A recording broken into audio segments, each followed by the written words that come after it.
नमस्कार दोस्तों, चलिए जानते हैं उत्तर प्रदेश की 25 बड़ी खबरों को सिर्फ 10 मिनट में। लेकिन उससे पहले आप यह वीडियो किस जगह से देख रहे हैं, हमें कमेंट में जरूर बताएं। प्रदेश में शिक्षा मित्रों को अब 18,000 रुपए मानदेय मिलेगा। योगी कैबिनेट ने इस प्रस्ताव पर मुहर लगाई है। यह कदम शिक्षकों की आर्थिक स्थिति को सुधारने के साथ उनकी मेहनत का उचित सम्मान देने के लिए उठाया गया है। इससे शिक्षा क्षेत्र में स्थिरता आएगी और छात्रों को गुणवत्तापूर्ण पढ़ाई का लाभ मिलेगा। उत्तर प्रदेश में 25 लाख युवाओं को निःशुल्क टैबलेट दिए जाएंगे। यह योजना छात्रों को डिजिटल शिक्षा और ऑनलाइन संसाधनों तक आसान पहुंच देने के लिए बनाई गई है। इससे शिक्षा में तकनीकी समावेशन बढ़ेगा और युवा आधुनिक शिक्षा माध्यमों का लाभ उठाकर अपने ज्ञान और कौशल को बढ़ा सकेंगे। गोरखपुर में वानिकी और औद्यानिकी विश्वविद्यालय का अध्यादेश स्वीकृत किया गया है। विश्वविद्यालय के निर्माण के लिए 491 करोड़ रुपए मंजूर किए गए हैं। यह कदम शिक्षा और शोध में नए अवसर खोलेगा। छात्रों को पर्यावरण संरक्षण, विज्ञान और तकनीकी ज्ञान में बेहतर शिक्षा हासिल करने का अवसर मिलेगा। प्रयागराज में 200 किलोमीटर में बिछाई जाने वाली पीएनजी लाइन से 3 लाख घरों में गैस कनेक्शन होगा। इससे एलपीजी सिलेंडर की परेशानी से छुटकारा मिलेगा और परिवार सीधे पाइपलाइन से खाना बना सकेंगे। योजना ऊर्जा की बचत और सुविधाजनक जीवन के लिए बेहद लाभकारी साबित होगी। यूपी में पीपीपी मॉडल के तहत 49 बस स्टेशनों का कायाकल्प किया जाएगा। इससे यात्रियों को बेहतर सुविधा मिलेगी और शहरों में यातायात प्रबंधन सुचारू होगा। यह योजना शहरी विकास और परिवहन सुधार के लिए महत्वपूर्ण है और लोगों के जीवन को आरामदायक बनाने में मदद करेगी। लखनऊ में पीएनजी कनेक्शन लेने के लिए कितनी सिक्योरिटी मनी देनी होगी, यह कंपनी ने स्पष्ट कर दिया। नई प्रक्रिया के अनुसार आवेदन करना आसान होगा और लोग बिना किसी परेशानी के गैस कनेक्शन ले पाएंगे। यह कदम उपभोक्ताओं की सुविधा बढ़ाने और समय बचाने में मदद करेगा। योगी कैबिनेट ने औद्योगिक इकाइयों को प्रोत्साहित करने के लिए पैकेज पर मुहर लगाई। इससे नए उद्योग स्थापित होंगे और रोजगार के अवसर बढ़ेंगे। यह योजना प्रदेश में निवेश को बढ़ावा देने और आर्थिक विकास को सशक्त करने में मददगार साबित होगी। साथ ही स्थानीय उद्योगों की स्थिति मजबूत होगी। यूपी में शिक्षकों की भर्ती प्रक्रिया जल्द शुरू होगी। 24,000 से अधिक पदों पर नियुक्ति की जाएगी। यह कदम शिक्षा क्षेत्र में बदलाव लाएगा और बच्चों के लिए बेहतर शिक्षण सुनिश्चित करेगा। भर्ती के माध्यम से योग्य शिक्षकों की नियुक्ति से स्कूलों की गुणवत्ता में सुधार होगा। जिम्स में विश्व स्वास्थ्य दिवस के मौके पर कॉल फॉर एप्लीकेशन का शुभारंभ किया गया। कार्यक्रम में स्वास्थ्य और फिटनेस के महत्व पर जोर दिया गया। लोगों को जागरूक करने और स्वस्थ जीवन शैली अपनाने के लिए गतिविधियां आयोजित की गईं। यह योजना समुदाय में स्वास्थ्य पर ध्यान देने का संदेश देती है। यूपी बोर्ड रिजल्ट 2026 के लिए सचिव भगवती सिंह ने बड़ा ऐलान किया। उन्होंने बताया कि 10वीं और 12वीं का रिजल्ट अप्रैल के किस हफ्ते में आएगा। यह कदम छात्रों और अभिभावकों के लिए अहम जानकारी है और परिणामों की प्रतीक्षा को लेकर उनकी उत्सुकता को कम करने में मदद करेगा।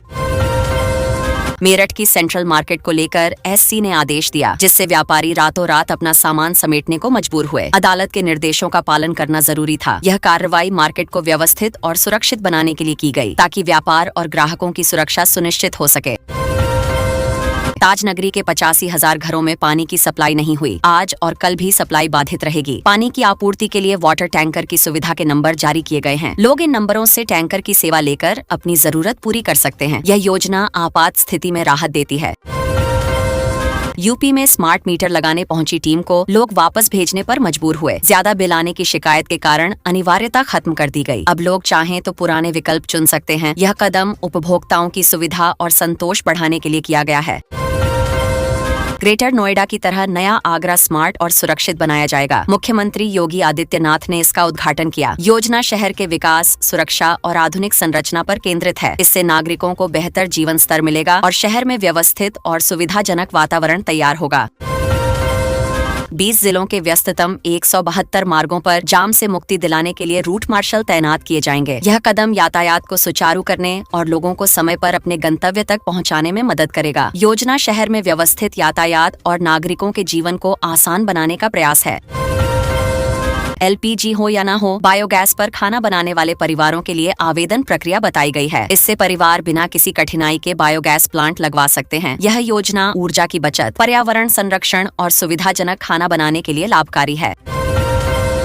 पेंशन घोटाले में बड़ी कार्रवाई की गई। 2.53 करोड़ रुपए की संपत्ति और गेस्ट हाउस सीज किए गए। इस कदम से सरकारी धन की सुरक्षा बढ़ेगी और भविष्य में भ्रष्टाचार पर नियंत्रण में मदद मिलेगी। यह कार्रवाई प्रशासन की पारदर्शिता और जवाबदेही सुनिश्चित करने के लिए उठाया गया है।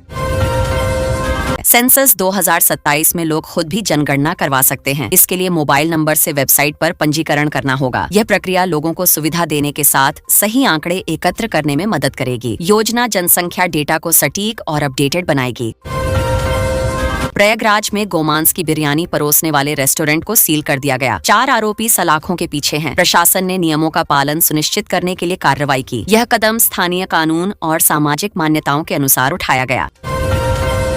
उत्तर प्रदेश वेदर अलर्ट के तहत अगले 6 दिन तक बारिश की संभावना है। IMD ने येलो अलर्ट जारी किया है। लोगों को सुरक्षित रहने और जरूरी कदम उठाने की सलाह दी गई है। मौसम की अस्थिरता के कारण आम जनता और किसानों को सतर्क रहने की जरूरत है।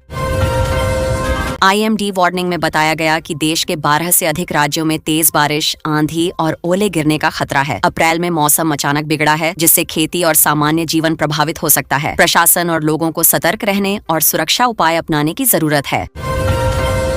डॉक्टर भीमराव अंबेडकर की जयंती संपूर्ण प्रदेश में 8 से 14 अप्रैल तक मनाई जाएगी। मुख्यमंत्री डॉक्टर यादव ने विभिन्न कार्यक्रम आयोजित करने का आदेश दिया है। इसका उद्देश्य सामाजिक जागरूकता बढ़ाना और संविधान, शिक्षा तथा समानता के संदेश को लोगों तक पहुंचाना है। प्रदेश में शिक्षा मित्रों को अब 18,000 रुपए मानदेय मिलेगा। योगी कैबिनेट ने इस प्रस्ताव पर मुहर लगाई है। यह कदम शिक्षकों की आर्थिक स्थिति को सुधारने के साथ उनकी मेहनत का उचित सम्मान देने के लिए उठाया गया है। इससे शिक्षा क्षेत्र में स्थिरता आएगी और छात्रों को गुणवत्तापूर्ण पढ़ाई का लाभ मिलेगा। उत्तर प्रदेश में 25 लाख युवाओं को निःशुल्क टैबलेट दिए जाएंगे। यह योजना छात्रों को डिजिटल शिक्षा और ऑनलाइन संसाधनों तक आसान पहुंच देने के लिए बनाई गई है। इससे शिक्षा में तकनीकी समावेशन बढ़ेगा और युवा आधुनिक शिक्षा माध्यमों का लाभ उठाकर अपने ज्ञान और कौशल को बढ़ा सकेंगे। गोरखपुर में वानिकी और उद्यानिकी विश्वविद्यालय का अध्यादेश स्वीकृत किया गया है। विश्वविद्यालय के निर्माण के लिए 491 करोड़ रुपए मंजूर किए गए हैं। यह कदम शिक्षा और शोध में नए अवसर खोलेगा। छात्रों को पर्यावरण संरक्षण, विज्ञान और तकनीकी ज्ञान में बेहतर शिक्षा हासिल करने का अवसर मिलेगा। प्रयागराज में 200 किलोमीटर में बिछाई जाने वाली PNG लाइन से 3 लाख घरों में गैस कनेक्शन होगा। इससे LPG सिलेंडर की परेशानी से छुटकारा मिलेगा और परिवार सीधे पाइपलाइन से खाना बना सकेंगे। योजना ऊर्जा की बचत और सुविधाजनक जीवन के लिए बेहद लाभकारी साबित होगी।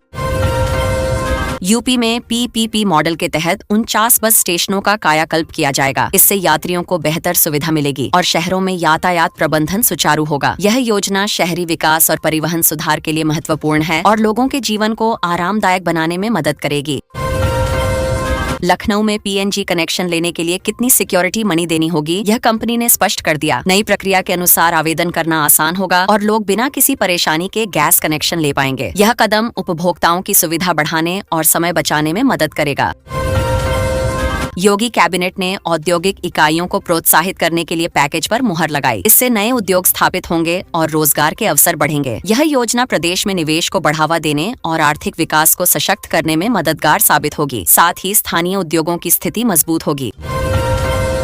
यूपी में शिक्षकों की भर्ती प्रक्रिया जल्द शुरू होगी। 24,000 से अधिक पदों पर नियुक्ति की जाएगी। यह कदम शिक्षा क्षेत्र में बदलाव लाएगा और बच्चों के लिए बेहतर शिक्षण सुनिश्चित करेगा। भर्ती के माध्यम से योग्य शिक्षकों की नियुक्ति से स्कूलों की गुणवत्ता में सुधार होगा। जिम्स में विश्व स्वास्थ्य दिवस के मौके पर कॉल फॉर एप्लीकेशन का शुभारंभ किया गया। कार्यक्रम में स्वास्थ्य और फिटनेस के महत्व पर जोर दिया गया। लोगों को जागरूक करने और स्वस्थ जीवन शैली अपनाने के लिए गतिविधियां आयोजित की गईं। यह योजना समुदाय में स्वास्थ्य पर ध्यान देने का संदेश देती है। यूपी बोर्ड रिजल्ट 2026 के लिए सचिव भगवती सिंह ने बड़ा ऐलान किया। उन्होंने बताया कि 10वीं और 12वीं का रिजल्ट अप्रैल के किस हफ्ते में आएगा। यह कदम छात्रों और अभिभावकों के लिए अहम जानकारी है और परिणामों की प्रतीक्षा को लेकर उनकी उत्सुकता को कम करने में मदद करेगा। मेरठ की सेंट्रल मार्केट को लेकर SC ने आदेश दिया, जिससे व्यापारी रातों रात अपना सामान समेटने को मजबूर हुए। अदालत के निर्देशों का पालन करना जरूरी था। यह कार्रवाई मार्केट को व्यवस्थित और सुरक्षित बनाने के लिए की गई, ताकि व्यापार और ग्राहकों की सुरक्षा सुनिश्चित हो सके। ताजनगरी के 85,000 घरों में पानी की सप्लाई नहीं हुई। आज और कल भी सप्लाई बाधित रहेगी। पानी की आपूर्ति के लिए वाटर टैंकर की सुविधा के नंबर जारी किए गए हैं। लोग इन नंबरों से टैंकर की सेवा लेकर अपनी जरूरत पूरी कर सकते हैं। यह योजना आपात स्थिति में राहत देती है। यूपी में स्मार्ट मीटर लगाने पहुंची टीम को लोग वापस भेजने पर मजबूर हुए। ज्यादा बिल आने की शिकायत के कारण अनिवार्यता खत्म कर दी गई। अब लोग चाहें तो पुराने विकल्प चुन सकते हैं। यह कदम उपभोक्ताओं की सुविधा और संतोष बढ़ाने के लिए किया गया है। ग्रेटर नोएडा की तरह नया आगरा स्मार्ट और सुरक्षित बनाया जाएगा। मुख्यमंत्री योगी आदित्यनाथ ने इसका उद्घाटन किया। योजना शहर के विकास, सुरक्षा और आधुनिक संरचना पर केंद्रित है। इससे नागरिकों को बेहतर जीवन स्तर मिलेगा और शहर में व्यवस्थित और सुविधाजनक वातावरण तैयार होगा। 20 जिलों के व्यस्ततम 172 मार्गों पर जाम से मुक्ति दिलाने के लिए रूट मार्शल तैनात किए जाएंगे। यह कदम यातायात को सुचारू करने और लोगों को समय पर अपने गंतव्य तक पहुंचाने में मदद करेगा। योजना शहर में व्यवस्थित यातायात और नागरिकों के जीवन को आसान बनाने का प्रयास है। LPG हो या न हो, बायोगैस पर खाना बनाने वाले परिवारों के लिए आवेदन प्रक्रिया बताई गई है। इससे परिवार बिना किसी कठिनाई के बायोगैस प्लांट लगवा सकते हैं। यह योजना ऊर्जा की बचत, पर्यावरण संरक्षण और सुविधाजनक खाना बनाने के लिए लाभकारी है। पेंशन घोटाले में बड़ी कार्रवाई की गई। 2.53 करोड़ रुपए की संपत्ति और गेस्ट हाउस सीज किए गए। इस कदम से सरकारी धन की सुरक्षा बढ़ेगी और भविष्य में भ्रष्टाचार पर नियंत्रण में मदद मिलेगी। यह कार्रवाई प्रशासन की पारदर्शिता और जवाबदेही सुनिश्चित करने के लिए उठाया गया है। सेंसस 2027 में लोग खुद भी जनगणना करवा सकते हैं। इसके लिए मोबाइल नंबर से वेबसाइट पर पंजीकरण करना होगा। यह प्रक्रिया लोगों को सुविधा देने के साथ सही आंकड़े एकत्र करने में मदद करेगी। योजना जनसंख्या डेटा को सटीक और अपडेटेड बनाएगी। प्रयागराज में गोमांस की बिरयानी परोसने वाले रेस्टोरेंट को सील कर दिया गया। 4 आरोपी सलाखों के पीछे हैं। प्रशासन ने नियमों का पालन सुनिश्चित करने के लिए कार्रवाई की। यह कदम स्थानीय कानून और सामाजिक मान्यताओं के अनुसार उठाया गया। उज्जवल की कब्र से लाश निकाली गई। पिता बार बार आंसू पोंछते रहे और सबकी आंखें नम थीं। इस घटना ने स्थानीय लोगों को भावुक कर दिया। प्रशासन ने स्थिति को संभालने और जांच करने के लिए तुरंत कदम उठाए। उत्तर प्रदेश वेदर अलर्ट के तहत अगले 6 दिन तक बारिश की संभावना है। IMD ने येलो अलर्ट जारी किया है। लोगों को सुरक्षित रहने और जरूरी कदम उठाने की सलाह दी गई है। मौसम की अस्थिरता के कारण आम जनता और किसानों को सतर्क रहने की जरूरत है। IMD वार्निंग में बताया गया कि देश के 12 से अधिक राज्यों में तेज बारिश, आंधी और ओले गिरने का खतरा है। अप्रैल में मौसम अचानक बिगड़ा है, जिससे खेती और सामान्य जीवन प्रभावित हो सकता है। प्रशासन और लोगों को सतर्क रहने और सुरक्षा उपाय अपनाने की जरूरत है। डॉक्टर भीमराव अंबेडकर की जयंती संपूर्ण प्रदेश में 8 से 14 अप्रैल तक मनाई जाएगी। मुख्यमंत्री डॉक्टर यादव ने विभिन्न कार्यक्रम आयोजित करने का आदेश दिया है। इसका उद्देश्य सामाजिक जागरूकता बढ़ाना और संविधान, शिक्षा तथा समानता के संदेश को लोगों तक पहुंचाना है। यूपी में अगले 48 घंटे भारी बारिश का अलर्ट जारी। 50 जिलों में आसमानी आफत का खतरा मंडरा रहा है। मौसम विभाग ने चेतावनी दी है कि नागरिक सुरक्षित स्थानों पर रहें और नदी, नाले और कमजोर क्षेत्रों से दूर रहें। प्रशासन ने आपदा प्रबंधन टीमों को सतर्क रहने का निर्देश दिया है। नोएडा अग्निशमन विभाग अब रोबोट और अत्याधुनिक उपकरणों से लैस होगा। 154 करोड़ रुपए की राशि जारी की गई है। इससे अग्निशमन कार्य और बचाव अभियानों में तेजी आएगी। विभाग ने कहा कि तकनीक का उपयोग दुर्घटनाओं में जोखिम कम करने और लोगों की सुरक्षा सुनिश्चित करने के लिए किया जाएगा। चंबल अभयारण्य में अवैध खनन पर रोक लगाने के लिए 3 राज्यों की टास्क फोर्स बनाई जाएगी। वन विभाग ने कहा कि इससे प्राकृतिक संसाधनों की सुरक्षा होगी और जैव विविधता को बचाया जा सकेगा। अभयारण्य में पर्यावरण संरक्षण के लिए कड़े नियम लागू होंगे और उल्लंघन करने वालों के खिलाफ कार्रवाई होगी। UPSSSC ने आबकारी सिपाही के 722 पदों के लिए भर्ती निकाली। आवेदन 4 जून से शुरू होंगे। उम्मीदवारों को योग्यता और शर्तों के अनुसार आवेदन करना होगा। भर्ती से राज्य में पुलिस बल मजबूत होगा और आबकारी विभाग की कार्यकुशलता बढ़ेगी। सेक्स रैकेट के मास्टरमाइंड ने स्कूल में किशोर को बेरहमी से पीटा और सिर पर पेशाब किया। पुलिस ने बताया कि आरोपी को गिरफ्तार कर लिया गया है और जांच जारी है। मामले में बाल संरक्षण अधिकारियों ने भी संज्ञान लिया है और पीड़ित किशोर को मेडिकल सहायता प्रदान की जा रही है।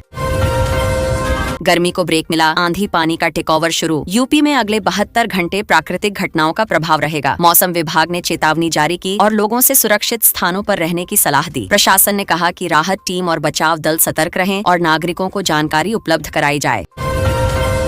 मानसून अलर्ट जारी। उत्तर प्रदेश और आसपास के राज्यों में 8 अप्रैल तक भारी बारिश और तूफान की चेतावनी। अधिकारियों ने लोगों से सुरक्षित स्थानों पर रहने और नदी नाले के पास न जाने की सलाह दी। किसानों को अपने खेतों और फसलों की सुरक्षा के लिए तैयार रहने के लिए कहा गया है। जागरण एक्सक्लूसिव। कॉल फॉर एप्लीकेशन का शुभारंभ आज जेम्स में हुआ। AI बेस्ड स्टार्टअप को अवसर मिलेगा कि वे अपने आइडियाज प्रस्तुत करें। युवाओं को तकनीक और नवाचार के क्षेत्र में योगदान देने का मौका मिलेगा। आयोजकों ने कहा कि इससे उद्यमिता और स्टार्टअप संस्कृति को बढ़ावा मिलेगा। आजमगढ़ से असलाहा लाकर लखनऊ में बेच रहा हिस्ट्री शीटर पुलिस को पकड़ने में सफल हुई। आरोपी की गलती से वह धराया गया और उसके कब्जे से असलाहा जब्त हुआ। पुलिस ने कहा कि यह कार्रवाई अपराध को नियंत्रित करने और शहर में सुरक्षा सुनिश्चित करने के लिए की गई है। प्रधान महालेखाकार ने कहा कि सरकारी काम का मूल्यांकन इस बात से होना चाहिए कि जनता को कितना लाभ मिला, सिर्फ काम पूरा होना पर्याप्त नहीं है। उन्होंने अधिकारियों को सुझाव दिया कि योजनाओं और परियोजनाओं का परिणाम और प्रभाव जनता की भलाई के नजरिए से मापा जाए और सुधारात्मक कदम उठाए जाएं। पंचायत चुनाव से पहले गांवों में गुटबाजी हावी हो गई है। प्रधानों के खिलाफ शिकायतें बढ़ रही हैं और राजनीतिक दबाव के चलते गांवों में विवाद बढ़ रहे हैं। प्रशासन ने कहा कि शांतिपूर्ण चुनाव सुनिश्चित करने के लिए निगरानी बढ़ाई जाएगी और विवादित मामलों में तुरंत कार्रवाई होगी। यूपी में प्रीपेड स्मार्ट मीटर की अनिवार्यता खत्म कर दी गई है। अब बिजली विभाग पहले पूछेगा और फिर मीटर लगाएगा। उपभोक्ताओं को सुविधा देने के लिए यह बदलाव किया गया है। विभाग ने कहा कि मीटर लगवाने वाले उपभोक्ता को तकनीकी जानकारी और विकल्प पहले उपलब्ध कराए जाएंगे। वाराणसी के नदेसर में 256 कमर्शियल गैस सिलेंडर की जांच में अवैध पाए गए। 2 आरोपियों पर केस दर्ज किया गया। अधिकारियों ने कहा कि इस कार्रवाई से सुरक्षा और नियमों के पालन को सुनिश्चित किया जाएगा। नागरिकों को चेतावनी दी गई कि अवैध गैस सिलेंडर का उपयोग न करें।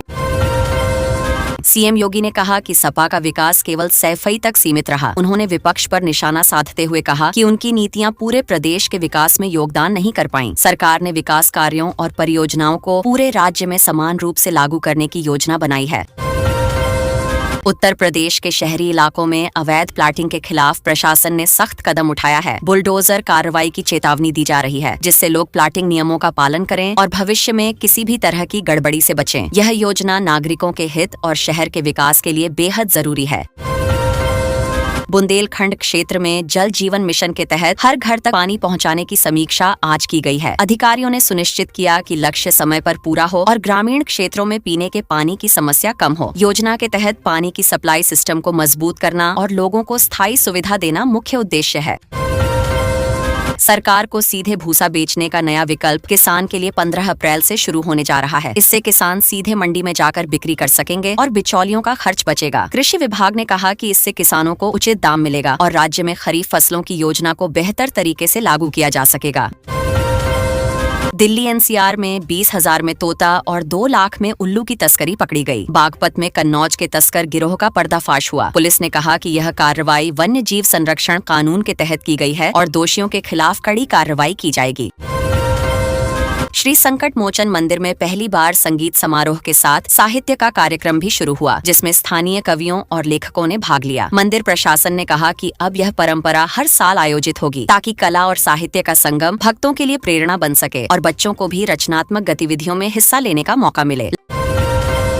लखनऊ एयरपोर्ट से अयोध्या, काशी, प्रयागराज और अन्य 4 धामों के लिए सीधी बस सेवा शुरू होने जा रही है। यात्रियों के लिए ऑनलाइन और काउंटर बुकिंग दोनों सुविधा उपलब्ध होगी। परिवहन विभाग ने कहा कि इससे तीर्थ यात्रियों को समय और पैसों की बचत होगी और प्रदेश के धार्मिक पर्यटन को बढ़ावा मिलेगा।